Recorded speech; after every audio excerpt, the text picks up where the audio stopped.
Hello, dear viewers. Andrew Lapamardo for Marvelous Gamers today, and we're going to talk about the rise and fall of Dead to Rights franchise. There are times when you are simply scrolling through your gaming library and one of the titles just makes you stop. You wonder what happened to the particular series because it used to flourish back in the day, and you ponder over the possible reasons for cancellation. Well, we have been doing the same regarding the Dead to Rights franchise. The first game in the series was released in 2002 as an exclusive for the Xbox, and later it was released for the PlayStation 2 and Nintendo GameCube.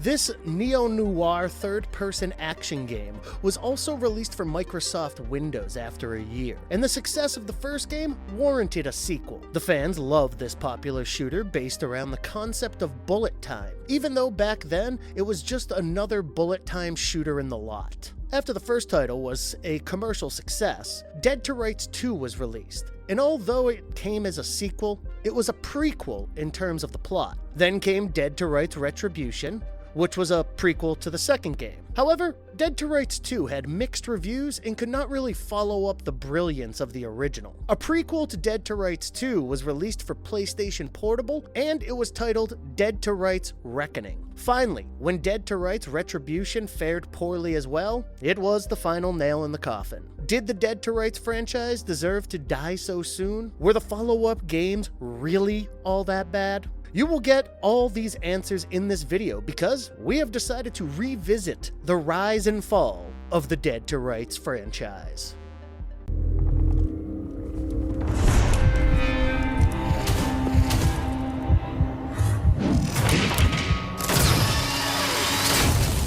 The rise of Dead to Rights. Dead to Rights was developed by Namco Hometech, and it was published by Electronic Arts. Even though back in 2002 there were plenty of other bullet time based action games, Dead to Rights was greeted by favorable reviews. The game featured a gripping storyline alongside a significant body count, and the protagonist became the fun action hero to handle. The franchise soon became known for enabling gamers to cause great destruction with pride. And after the series' Kickstarter gathered a healthy reputation, the way ahead seemed to be quite rosy. More games followed over the years, but the meteoric rise was to be only temporary.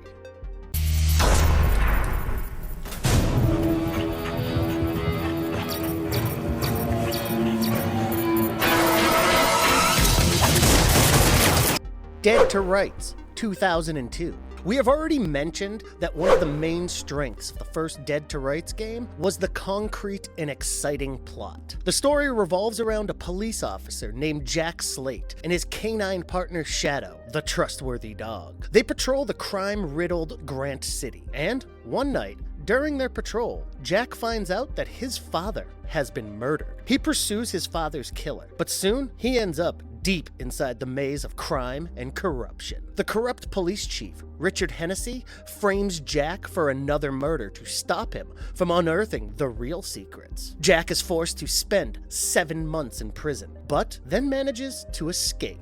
Now, he is filled with vengeance, and he wants to hunt down the corrupt police chief and the other crime lords in the city. After investigating around the nooks and dark corners of the city, Jack stumbles upon some crucial secrets, and he allies with the mayor to take down the police chief. But things are easier planned than done. And after some betrayal and twist in events, Jack himself has to go seek out Hennessy. After the major crime lords in the city are dead, Jack anticipates a nasty power struggle, and he realizes that his job is not done yet. The FBI clears him of all charges, but Jack fakes his death to conceal his further actions.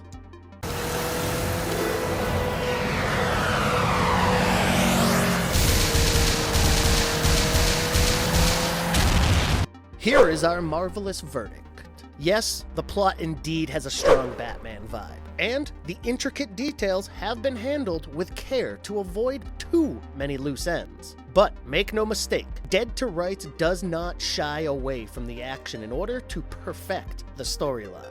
In fact, the action is simply non-stop and one of the major selling points of the game. If you are willing to kill a ridiculous amount of baddies, then this is just the game for you. The gameplay consistently dives into some extremely violent territories, and there are some stylish gunfights to keep you entertained. You play as Jack Slate, the disgraced cop, who does not shy away from embracing his dark side to put the criminals to justice. Some of his actions result from personal vendettas against his father's killers, but he is still duty-bound. A very interesting feature in this game is the canine partner that you have. You can unleash the dog upon the criminals and enjoy the carnage, but it is an insta-kill and it can be somewhat easy to abuse the benefits that the dog brings. It could have been better with a few more challenges. The gaming style has some similarities with Max Payne, and some features, such as the automatic aim and longer slow motion, are actually better. People have often called this a Max Payne ripoff. But even so, Dead to Rights does have enough originality to keep the fans interested. This game is quite a lengthy adventure, but after some time, you find yourself totally immersed in the gameplay. There are 15 violent chapters in total, and there are tons of weapons around you, all of which can be snatched from the enemies. It allows you to enjoy all the moves that you could ask for from an action game, and you are pinned down by gunfire most of the time. The key to surviving in the game is to use human shields effectively. You can take one of the bad guys as hostage, and this allows you to get a clear shot at his buddies, while they end up shooting at him. Although the game has been well received by most fans, there are a few issues as well. After a point, it does feel just like another action game out there. The slow motion effects are not really out of this world, and the graphics could have been a lot better. It feels like Dead to Rights developers held back on the graphics, and we expected a lot more, especially to magnify the element of gore. The level design is not exactly perfect because there are very few places where you can take cover. With the baddies constantly rushing in to flush you out, this becomes quite a headache at some times. However, if you keep these minor issues aside, Dead to Rights is by no means a bad game. In fact, this non-stop action game offers quite a different taste from the slow-paced and strategic Max Payne. It tickles your dark side and allows you to enjoy your visceral urges. Enough of a reason to try it out.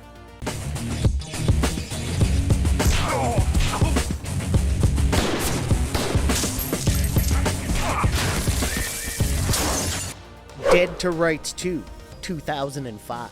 This game was developed by Widescreen Games and published by Namco for PlayStation 2, Windows, and Xbox. It starts off when a judge uncovers a notorious crime syndicate running in the city. He used to be a friend of Jack's father, and after the whistleblower judge is kidnapped, the hardened cop is back in action to set things right. He is back with his trusted canine partner Shadow, and this time they are up against a powerful mob. After plenty of gunfights, conspiracies, and blood-soaked vengeance, the judge is killed, but Jack gets the killer. He also struggles with some personal loss after his girlfriend Ruby is killed by a Russian crime lord named Blanchov. It is not a complete win for Jack this time. Even though he successfully kills Blanchov, the files that the judge had gathered go missing, and Jack realizes that the crime lord, like Blanchov, can be replaced. Besides, the loss of his girlfriend takes a toll on Jack, and he loses the will to live. The game ends on a heartbreaking note, but the makers ensure that they keep enough in the loop for a possible addition to the series. Multiple assholes. Unleash the hounds. Sick 'em, boy! The marvelous verdict on this one. Dead to Rights 2 will remind you of the purely violent action games that were popular in the 90s. The no-nonsense killing spree lasts for almost 8 hours, and even though almost every level is quite the same, it can be a fun way to release some tension. To its credit, the game handles the vicious shooting action quite well. In some ways, this sequel enables the player to enjoy a distilled version of the experience of the first game. The graphics are slightly better than the first game, even though this is still not one of the flashiest games around. You continue your journey as the battle-hardened cop, and you are hot on the trail of some of the meanest gangsters in town. Most of the levels are simple corridors littered with stuff that can be used as cover or used to blow up and slay the enemy. You will encounter dozens of armed thugs, and the simple aim of the game is to kill them quickly before they can do some substantial damage. The automatic shooting option certainly helps your cause, and you simply have to hit the fire button until the enemy is dead. The bullet time is quite effective. and it is fun to take down a few baddies in a nicely executed slow-motion dive. There are plenty of weapons to pick up from the dead enemies, and you have everything from pistols to shotguns and submachine guns. Now, let us throw some light on the less impressive aspects of the game. Well, one thing that can get on your nerves is the repetitive nature of things. The boss fights and levels are forgettable because they are all so similar. The intensity of the action can be fun while it lasts, but there is very little to keep you going after you are familiar with the setting. There are certain levels with no guns, and these hand-to-hand sequences can seem pretty nonsensical. The visuals aren't going to take your breath away, and the Xbox version probably looks cleaner than the PS2 version. The voice acting seems lacking, and the weapon effects could have been a lot better. Nevertheless, if you enjoyed the games from an era where they didn't have to justify themselves in terms of content, Dead to Rights will prove to be a thoroughly enjoyable experience. Just don't look for any substance, or an unforgettable gaming richness, because you won't get any.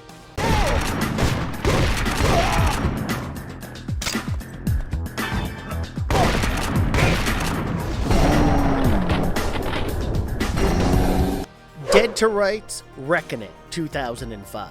This served as a prequel to Dead to Rights 2, and this game was developed by Rebellion Developments and published by Namco for PlayStation Portable. Jack Slade is called to save a young girl who has been taken hostage. In order to rescue her, he must fight numerous gangs, brave multiple firefights, and basically be a typical Hong Kong action hero who keeps shooting at the enemy till the very end. The gameplay is very similar to Dead to Rights 2, and this game retains the signature use of bullet time. That is the trademark of the franchise. You have the same disarming moves, similar structures, and even Shadow the Attack Dog can be used the same way. The only notable difference is the absence of mini-games within the game, but otherwise, it remains the same straightforward action game.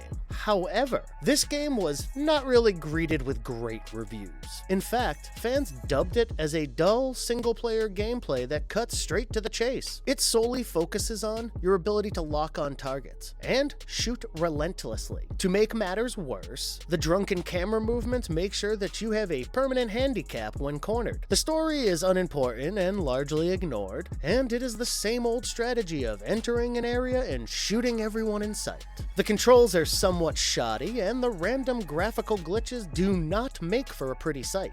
The game might look decent at first glance, but looks can be deceptive. And soon, you have to deal with the weird issues thrown at you. Straightforward games can be entertaining as well, but unfortunately, Dead to Rights Reckoning misses the trick completely.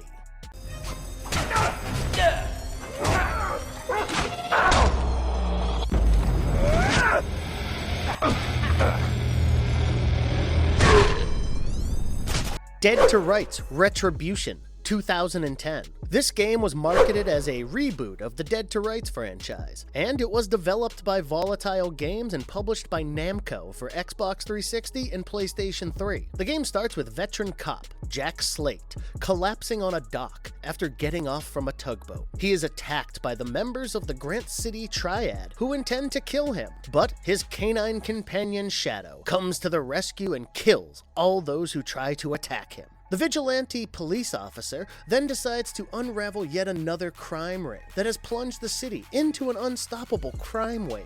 In order to get to the bottom of these criminal activities, Jack has some support from various characters, but he is largely on his own with his skills shooting thugs dead non-stop.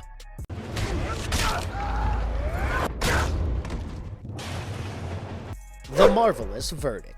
Dead to Rights Retribution was supposed to be the franchise's return to glory, but it somehow ends up just as another run-of-the-mill third-person shooter. It is no secret that Jack doesn't read the captured criminals' Miranda rights, and very rarely he gives them a chance to surrender. But the uncontrolled mayhem starts to get boring, especially when you have played the previous games in the franchise. A large part of the gameplay consists of hand-to-hand combat, and you will often find yourself unarmed. Some of the most disturbing things about this game are the dysfunctional camera and the flawed gameplay. The controls are shaky, and the blind spots give the player no idea where one of the baddies may be lurking around. If there was one innovation we liked about Dead to Rights Retribution, it is the changes around Shadow. You can play as the dog this time around, and these levels involve the canine partner stealthily killing enemies. They are easily the most enjoyable part of the game, and offer a change from the typical action game vibe.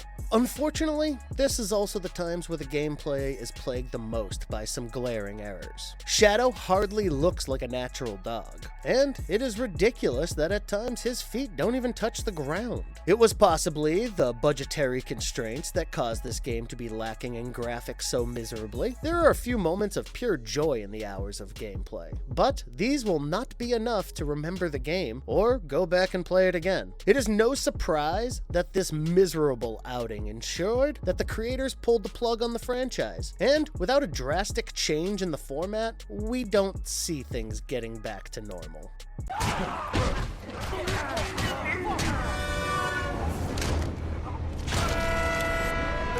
This brings us to the fall of Dead to Rights. Like every good thing, Dead to Rights suffered a gradual decay and eventually ended up as a thing of the past. When the first game was released, people were fresh off the experience of Max Payne. Although the concept wasn't unique, such gameplays where you take on a fallen hero en route to retribution were widely popular. However, with time, the concept died out, but the games in the franchise kept picking up where they left off. Dead to Rights Reckoning was riddled with problems that the gamers experienced, but nothing was done to address the issues. In fact, Dead to Rights Retribution was far from the retribution that the franchise was seeking. The poor performance and reviews reflected in the sales figures, and after back-to-back comical failures, the makers decided to draw the curtains on this one. Will there be a revival of this once popular franchise? Well, as of now, such a possibility looks bleak. However, if a capable developer works on the game with a nice plot, fixes the bugs, and presents something fresh, there's no reason why this old-timer entertainer cannot bring the same smile back to the gamers once again.